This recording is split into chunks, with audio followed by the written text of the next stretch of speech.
Hi guys, it's Jess and Andrew, and we're just giving you a little warning before the show starts. I'm going to be swearing quite a bit. If you got kids or anything like that, maybe don't let them listen to me. I'm a bad influence. Yeah, if you're driving around in the car or something, just maybe throw on some headphones or maybe save this episode for another time. Thank you. Enjoy the show, fellas. Let's get to it. Hello, I'm Jess. And I'm Andrew. And welcome to Musicals with Cheese, a podcast where I try to get Andrew to like musical theater.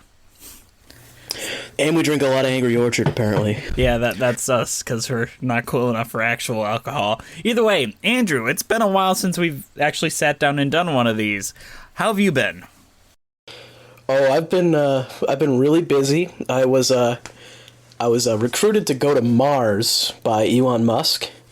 So that took out a lot of my time. That was right around when we recorded the Twisted thing, so that's the main reason why we weren't able to do any for a while.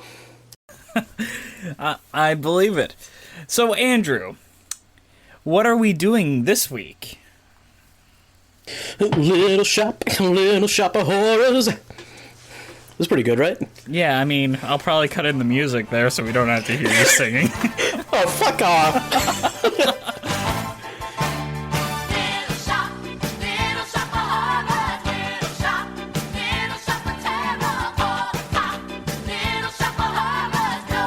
Horrors is our topic for today. It was written by Alan Menken and Howard Ashman, and it played in the early 80s off-Broadway, and then it was turned into a film in 1986.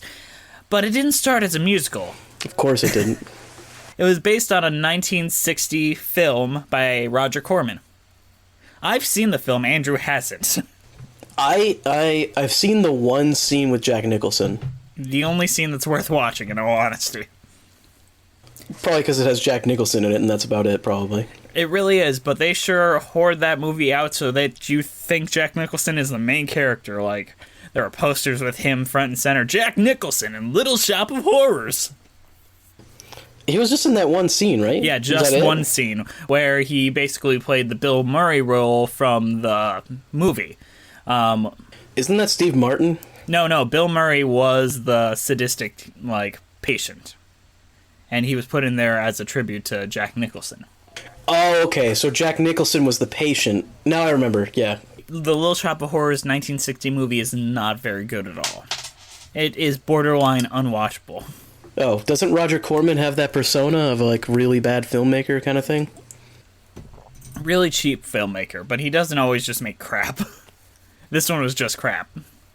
Okay, fair enough. The rumor has it is he had 3 days to make a movie, and this is what he made. 3 days? Yes.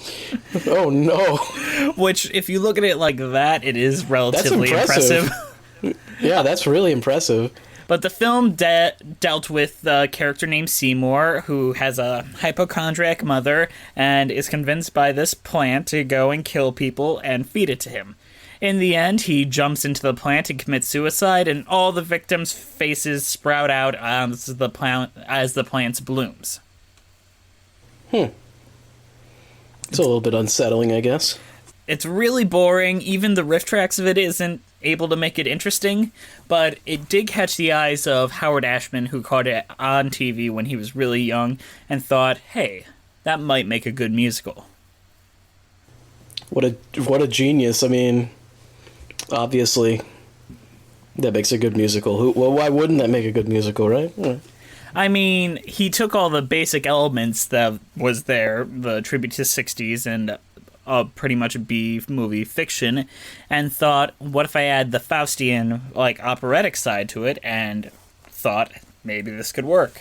It certainly does. It opened on Off-Broadway at the Orpheum Theater in Manhattan's East Village on July 27th, 1982. It was directed by Howard Ashman as well as given the lyrics, and the music was by Alan Menken. Now, both those guys basically did the entire Disney Renaissance. They wrote the music and lyrics of The Little Mermaid, Beauty and the Beast, part of Aladdin. Howard Ashman unfortunately died throughout the early stages of Aladdin, and about 2 of his songs still remain, which I believe are Arabian Nights and, what is it? The genie walking through the thing. Prince Ali. Prince Ali. I'm not going to sing anymore. Okay, I've had too many Angry Orchards.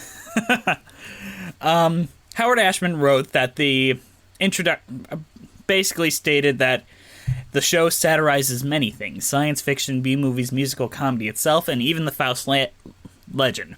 And it came out during a time when the mega musical was really big, the Les Mises, the Phantom of the Operas. It was really the beginning of the mega musical that took itself really seriously, and this was just a goofy, small play about a plant that eats people that had a dark tone, but still took itself pretty lightly, which I think is what audiences desperately needed at that time period. The original show was produced by Cameron Mackintosh and David Geffen, who would later go on and produce the film.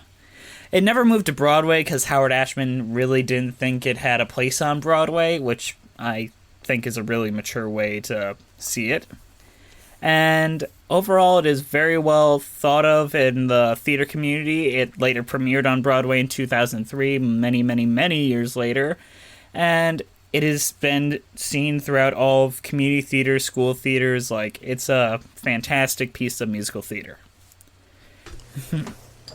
I'm surprised it didn't have a Broadway run earlier.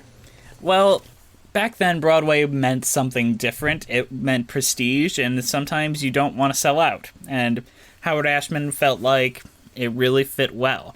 Howard Ashman is one of those people that is behind the scenes but influenced so many like plot and story elements of Disney. And he is a very strong-willed individual that pushed his way through to with an iron fist, basically, and what he said goes.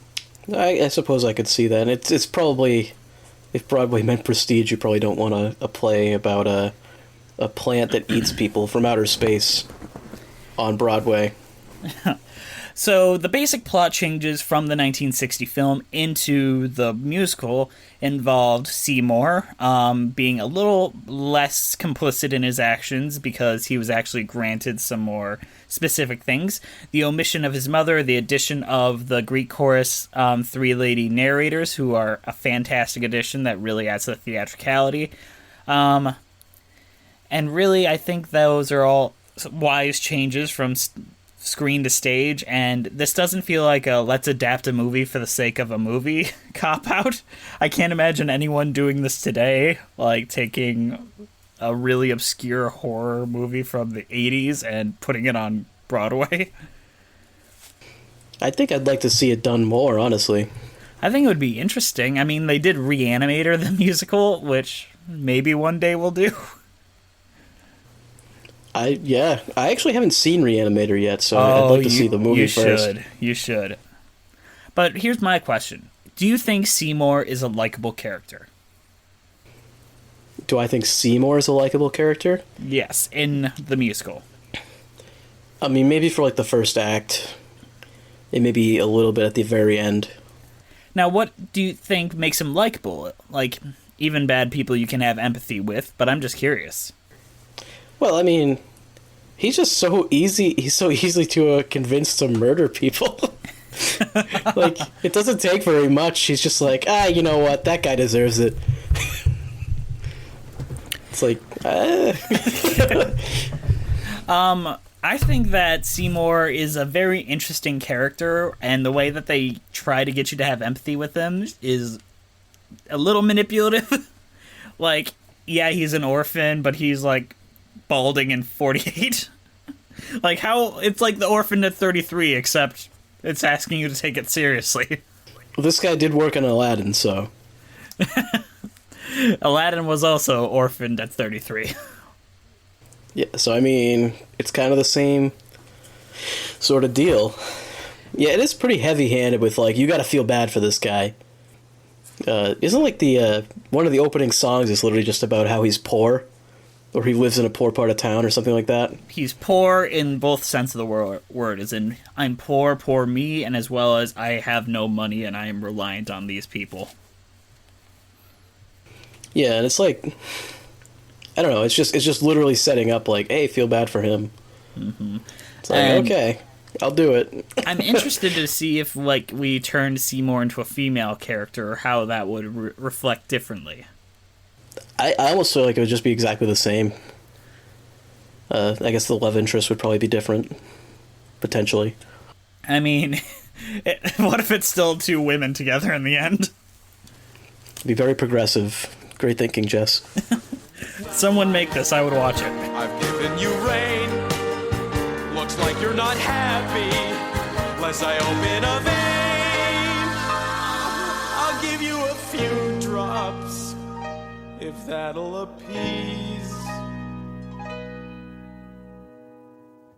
Now please.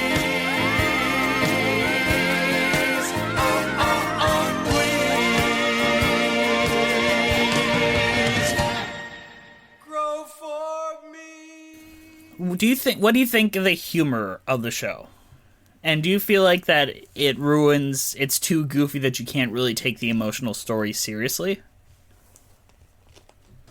Well, I see it just like a horror comedy, you know? Like, it's not really... The emotional core isn't really what it's about. It's more just about the goofs and the spooks, you know? But it isn't just like a jab the audience, like a gotcha. Like, you still have to care about whether or not the guy gets the girl or any of that. It's just that it's a little goofy. I think it pushes past the goof level a little bit in the stage production, but... Yeah, I guess, but I don't think it's... I feel like the tone of the show doesn't require that to work that well. I think what they're going for is more of just straight, like, comedy. In my opinion, that's what I see. Now, let's talk about the songs for a minute. I think these are some of the best musical theater songs ever written, and I think that throughout it's like a consistent level of good, but what's your best song and your worst song in the entire show? I feel like I can't really pick a worst song, because they're all... I think I completely agree that they're all consistently good. Honestly, I have to pick Dentist as my favorite, and that might be cliche, but I just think it's hilarious. I don't know. I love Dentist, but Skid Row is such the perfect location description mixed with, like, I Want song. Like, that is the identification of the second song in a show and what it should be. I mean, I don't dislike that song or anything like that, but it is a little on the nose. Oh, I love the fact that it's on the nose. Like, it sets up location, every character, and exactly why we need this flower shop to run well. In one song. Fair enough. I can see that. The song I picked doesn't really have as much or any plot relevance, really. I just think it's funny. It's a character song, and I think it's great. And now, the next question is just a personal one for us. Andrew, say you're in Seymour's position, and the plan is offering you wonderful things, and you have to kill people. What thing would it have to offer you to be able to kill people? To kill people? Yes, in the same situation. Identical. Is this like a serious moral question, or are we just going with a joke here? I'm gonna let you play with it. Okay, serious moral answer. I don't think I could do it. Honestly, I don't think I could kill anybody for something. But a lot of folks deserve to die. That's opinion. You don't think that a lot of people deserve to die? No, I don't. I think that's hyperbole. Maybe like a small amount of people deserve to die, like people that kill themselves, stuff like that. Oh, Jesus. Not suicide, people that kill other people. Oh, okay. I thought you meant... you gotta rephrase that. I was like, oh, God. Jesus. I was goofing for a bit, but you took it to a dark place. Well, you mean we gotta take it to a dark place. All right, I'll give the goof answer. How about that? Give the goof answer now. I'd kill him for another Angry Orchard. Ha ha. Give me another one. Give me another round. We're alcoholics. Not really. A little bit. Well, what would the serious answer I'd have to give for the amount of people I'd have to kill? You remember that German cannibal that, like, put an ad on, like, Craigslist saying, hey, I want to eat someone, any volunteers? And, like, just this guy comes in and I was like, yeah, I'll do it as long as I can eat some of me. Yeah, I do. I think I do remember that, actually. That was such an interesting story, it's hard to forget. Yeah, and then he like tried to cook his penis and feed it to him, but it Cook his penis? he tried to cook his penis and he burned it. You have one chance of that. I mean, if you're trying to cook it to eat it, you probably don't care. I mean, if you're gonna be cooking human meat, you want to make sure it's prepared right. Okay, but the thing with that story is the guy that was gonna get eaten didn't care, and also, I don't think that they were ever planning on killing that guy. He ended up dead. Well, that may be true, but I don't think the intention was to kill him. No, he knew it was coming. They put him in a bathtub and just let him bleed out. Yeah, fair enough. But I'd put it in that situation. Who wants to get eaten by a plant for the greater good? It's not for the greater good, though. For my good. Okay, well, here's the thing, though. The question wasn't, would you kill? The question was, what would you kill for? I don't really... I didn't need a 4. Apparently, You're just gonna do it, apparently. You just want to do it. Just like, hey, you want to get eaten by a plant just cuz? Whatever. Didn't even offer me anything, just he wants to eat. He's hungry. I don't know, he seems trustworthy. He says he's hungry. You want to get eaten? That's all it takes for Jess. He's like, yeah, I'll kill whatever. Apparently he thinks there's many people deserving to die, too, so watch out for this guy. Haven't honestly. you watched Sweeney Todd? They all deserve to die. I didn't know you agreed with that. Come on, think about all those offers. Come on, your future with Audrey. Come on, ain't no time to turn squeamish. Come on, I swear on all my sports. When it's gone, the world will be yours. Hang on a second. We took some notes here, okay?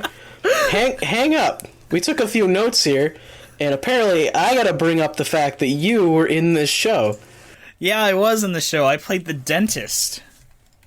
You played the dentist. Yes, I did. I was in the show and I played the dentist.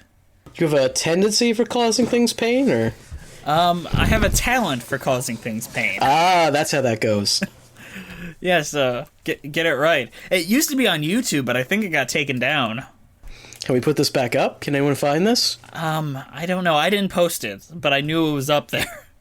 I just tried to look for it earlier today. So how'd that go? Oh, it's gone.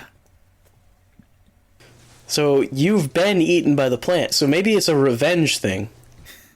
The only funny thing about that is, in the scene where Seymour's supposed to come on and point a gun at me, he didn't have his gun, so he just pointed his finger at me. Bam. And I was just...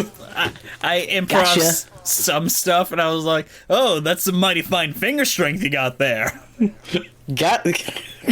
Gotcha. What an embarrassment. Yeah. But overall, I think the stage show is really impressive. One of the best off-Broadway shows to ever become a really big hit, and I think that it's really important for, like, community theaters. It is the perfect show for community theater. What do you think of the original musical, Andrew? I think it's pretty decent. Pretty decent. Put that on the front of the poster. Put that on the poster. Pretty decent. All right, now let's talk about Rick Moranis. Hi guys, sorry to interrupt you in the middle of the show, but we're here to shill at you and promote our stuff. Isn't that right, Andrew? Absolutely. Be sure to subscribe to us on iTunes. Also, leave us a review there. That's how we get noticed and how more people can find us, so be sure to leave us a review, even if it's negative. Any criticism is accepted. Except for insulting me, as I said, that is mean. It's hilarious. And be sure to check out our YouTube channel. Yes, Musical Theater Lives. It's our rebranded channel. We're going to have a lot of new content up there really soon. It's going to be great. And search us up on social media. We'd love to chat with you. Yeah, we'd love to have involvement. You can even see through all the YouTube videos I've had over the years, I'm always responsive to anyone that's willing to have a good comment. All right, enjoy the show, fellas. All right, thanks for listening. Let's get back to it.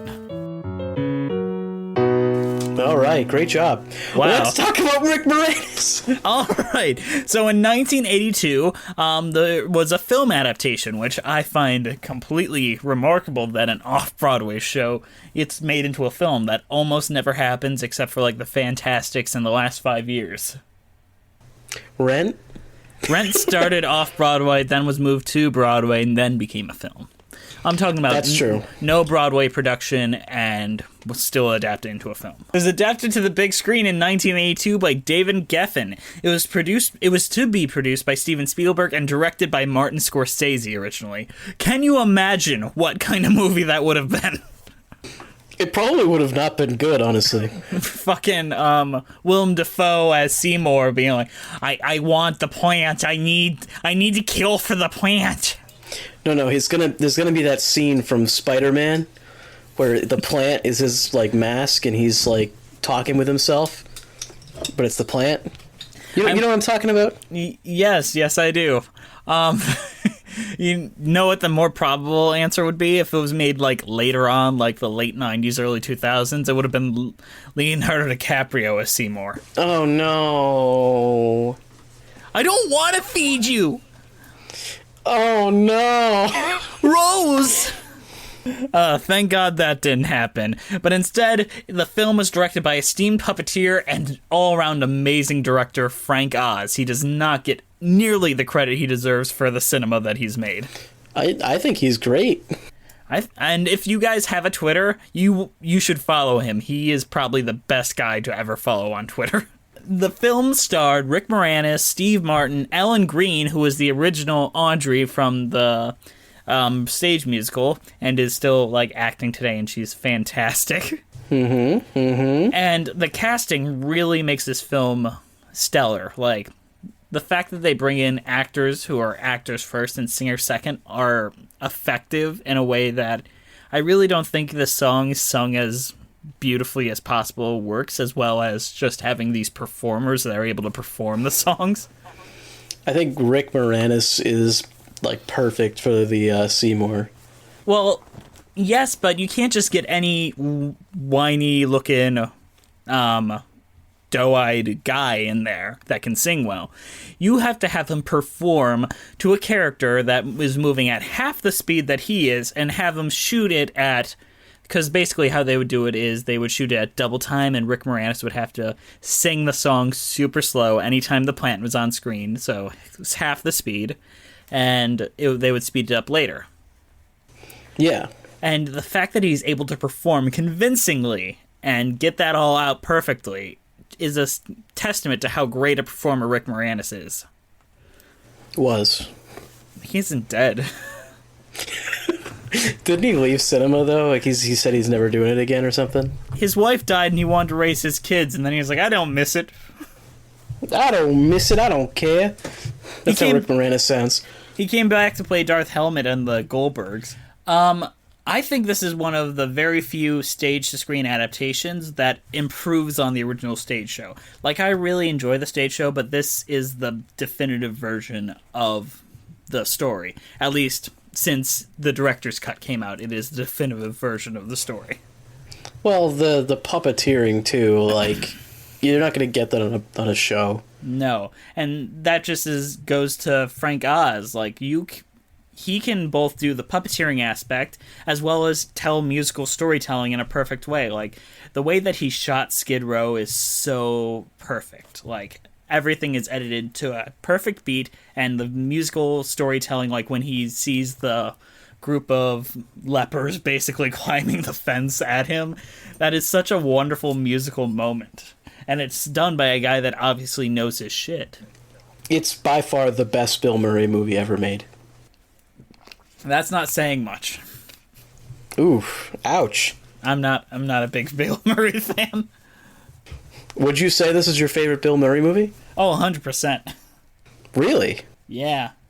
Don't like Groundhog Day or Ghostbusters? I prefer Groundhog Day the musical to the film. Really? Okay. Yeah, we'll get to that one day. The movie was okay. I wasn't a huge fan of that one. I never liked Caddyshack either. I didn't like Caddyshack. This is my controversial film school opinion. I hate Lost in Translation. I've never seen it, It's painful for me. I was a huge Ghostbusters guy, though.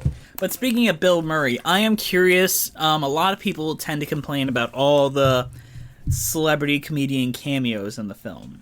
Like Bill Murray? Like Bill Murray, like John Candy.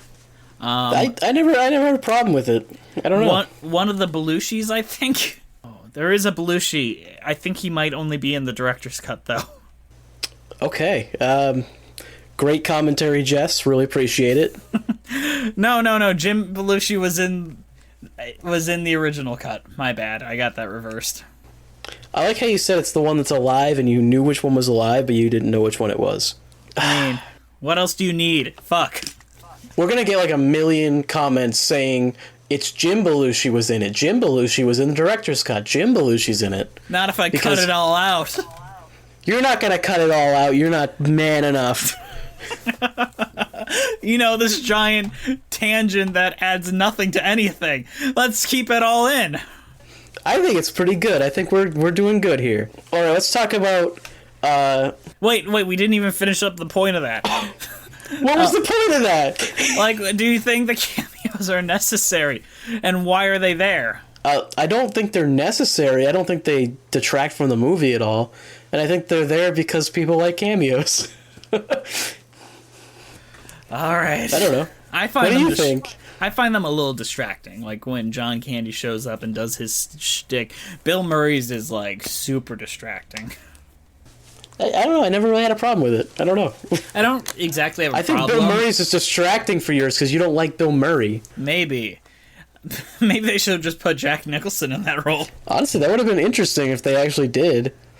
I'm sure he would have done it too. I feel like he's somebody that would do it. I don't think they could afford Jack Nicholson. This is like pre-Batman Jack Nicholson. That's that. Officially, I'm your friend. Consider the matter closed and done. Now to the world, let's skip our senior and junior stick. Through thin and through thick, hey, through sloppy and slick. So come kiss me quick. Please don't make me sick. Mushnick. They cut a few songs, like Mushnick and Son, where Mr. Mushnick officially adopts Seymour so he can get his money eventually. And I really thought that was a bit of a strange tangent in the musical in and of itself. So I'm very glad that's gone. Yeah, that doesn't really add anything at all. I mean, it adds a song for Mushnick, which he never had before. Oh yeah, that's a character we needed the song from. I mean, when you're on a Broadway stage, you want to make sure everyone's getting the most of their stage time, if that makes sense. Okay, well, this isn't the Broadway stage. This is a film. It makes sense that in the adaptation process, you remove things like that are specific to that medium. Yeah, I agree. Remember when we were talking about Sweeney Todd, and I was mentioning that song that the what the fuck is his name? The Beatle had, and it's like has no purpose whatsoever.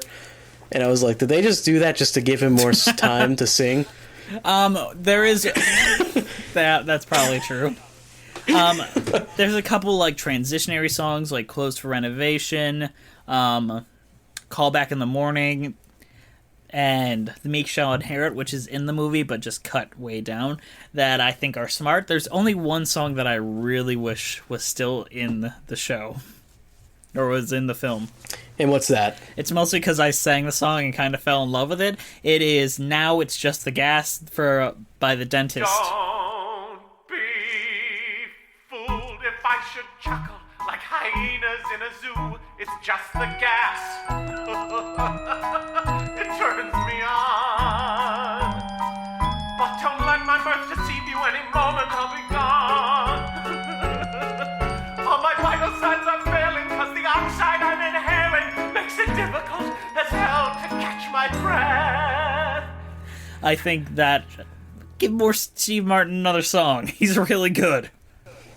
There's probably somewhere in existence this song sung by Steve Martin. I highly doubt it. I feel like they were really big on cutting it.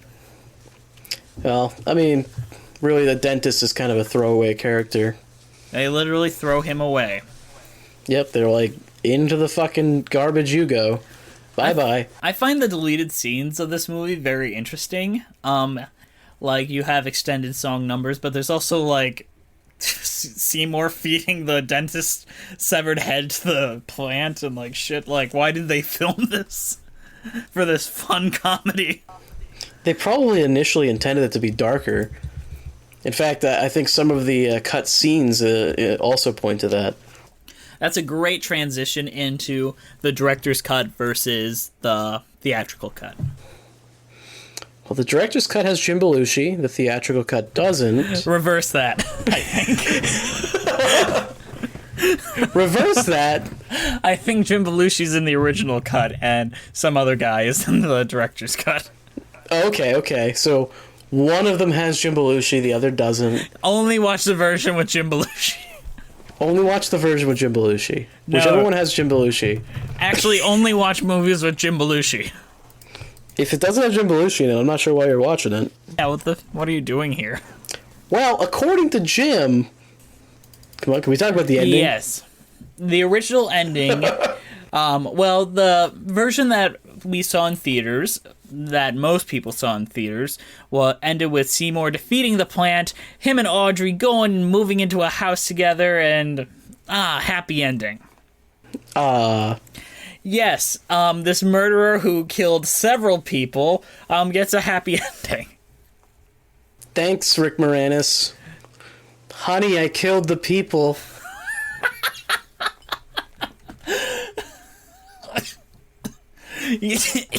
Jesus Christ. I want to see that movie. You already did. So yeah, that was the original ending. The director, Frank Oz, said that close-ups made the ending seem a little too... The original ending that they shot where everyone dies a little too dour, so they thought that they deserved a happy ending. Whereas in the original ending, Seymour, Audrey, and all the main characters get eaten by the plant, and the plant takes over the world and comes out through the screen and is like, we're coming for you next. You know, the real B-movie way, the same ending as the original stage play. The ending it deserved. Really, because everyone learns their lessons. There was a lesson to be learned, unlike in the original cut. Also, did nobody consult Roger Corman about this? Like, we know what ending he would have gone with. Howard Ashman, though, was completely down for the change in endings. He understood completely. Yeah, that's great. I mean, Roger Corman wrote the damn thing. You think he gets some feedback here? I don't think anyone's ever going to claim that Roger Corman wrote the musical Little Shop of Horrors. So yeah, that original ending got restored, was like a mystery for many years, and didn't get restored until like the mid to late early 2000s. And that's tragic, because now a lot of kids are going to think, I like the original ending, when really the darker ending is just better. It's a little long, but better. I mean, who doesn't like it when everyone dies? I know Jess likes it when everyone dies. He thinks they all deserve it. They do, especially Seymour. Very recently, they've been talking about remaking this film. And guess who they want to star in the new remake of the musical with a CGI plant? I don't have to guess because you wrote it down. All right, why don't you tell us? Josh Gad and Rebel Wilson. Do you not know who Rebel Wilson is? I don't. Have you never seen Pitch Perfect? No, I have never seen Pitch Perfect. Oh my god, guys, we gotta have a Pitch Perfect viewing party so he knows who Rebel Wilson is. I don't know who either of these people are. Oh, I get to educate him. You've seen Book of Mormon, haven't you? Oh, he's gonna be the guy? He's also the snowman from Frozen. Oh. You know, I disagree with this choice. Why? Are you fat shaming? Yes. I don't know. He doesn't look anything like Rick Moranis. Only bring back Rick Moranis. Hashtag bring back Rick Moranis. Can we get Rick Moranis to do it again? I bet he looks the same. I don't want to watch this movie. I don't think anyone wants to watch this movie. Why remake something that is literally perfect? To the events you have just witnessed,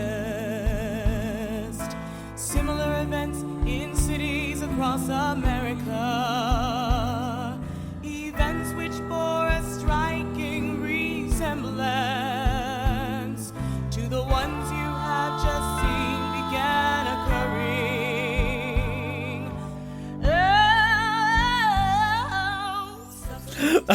Okay, Andrew, now that we've talked about all that, what is your opinions on Little Shop of Horrors, and what is your cheese rating? All right, I'm going to go with just a straight-up cheddar cheese on this one. This is a strong cheese. It's a good cheese. It's a consistent cheese. It's very cheesy all the way through. You could feed it to your kids, and they'd be like, Kraft macaroni and cheese, baby. It's very good, though. I think this thing is fantastic. Very fun to watch. I agree. Little Shop of Horrors is an incredible musical made into an even more impressive film. I think it's only gotten better with age. It is one of those very timeless pieces that really can't age out of itself. It never becomes dated. And really, I think it's perfect. Andrew, this was a great show. We had a lot of fun. I laughed a lot. Thank you, Jess. Yeah. I thank the Angry Orchard, which we are sponsored by the way. No, we're not. Don't say that. I'm glad I drank it, though. But most of all, we'd like to thank you and welcome you to the new podcast format that you're listening to us, be it iTunes or whatever. Please, if you could, write us a review on iTunes. We really appreciate it. It really helps us get seen by more people. Rate us. Tell your friends about us. If you tell at least one friend about us, we will give you a high five if we ever meet you in person. Smack that like button, smash that subscribe button. Click that bell icon. Click that bell icon. Buy our merch. We don't have merch. We don't have merch. Buy it, though. We may have merch in the future. We're going to be a lot more active on this channel. In fact, we already have our next week's episode ready and prepared for you. Andrew, do you want to tell them what we'll be doing next week, or would you like me to? Why don't you do it? Only because he has no idea. I know what it is, but I think Jess is the real host here. He's what everybody's here for. Thank you. Next week will not be an average show review because these take time. I make a lot of plans for this, like there's an agenda and all that. And I have to watch the shows too, so yeah. Remember that. Yeah, Andrew has a really hard job part of this. Yeah, I edit, plan it all, and I have to watch it. I have to watch the damn thing. You know how long that takes? I have to take time out of my day where I'm gardening on Mars. You know how difficult that is? We will be doing a game where I play with Andrew, and we're taking full advantage of this premise. It'll be really fun. I think you're going to get a real kick out of it. I'm not going to specify too much, but no, it's going to be a game involving musical theater, and you will laugh a lot. You're going to love it. All right. Thank you for listening to this week's episode of Musicals with Cheese. I'm Jess. And I'm Andrew. Thank you so much, and we'll see you next time.